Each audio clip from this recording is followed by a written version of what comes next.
तो लीजिए दोस्तों, जितने भी ट्रेंडिंग स्टार खेसारी लाल यादव जी के फैंस हैं उसके लोग बहुत ही बड़ी खुशखबरी बता दे रहे हैं। क्या है खुशखबरी? तो बता दे रहे कि एक और गाना आने वाला है ट्रेंडिंग स्टार खेसारी लाल यादव जी का, देवी गीत, जो कि बहुत ही ब्लास्ट और बहुत ही मस्त सॉन्ग होने वाला है ट्रेंडिंग स्टार खेसारी लाल यादव जी का।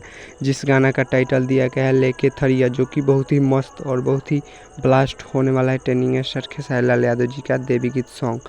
और बता दें कि इस गाना को गाए हैं ट्रेंडिंग स्टार खेसारी लाल यादव जी, और इस गाना को लिखे है कृष्णा बेदर्दी और म्यूजिक दिया है आर्या शर्मा, जो कि बहुत ही मस्त सॉन्ग होने वाला है ट्रेंडिंग स्टार खेसारी लाल यादव जी का।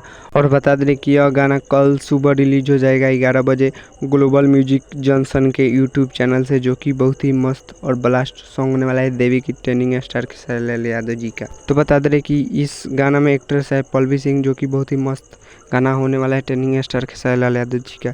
तो चलिए मिलते हैं किसी अगले वीडियो में, तब तक के लिए चैनल पर नए हैं तो चैनल को सब्सक्राइब कर दीजिए और वीडियो को लाइक कर दीजिए और वीडियो को शेयर कर दीजिए।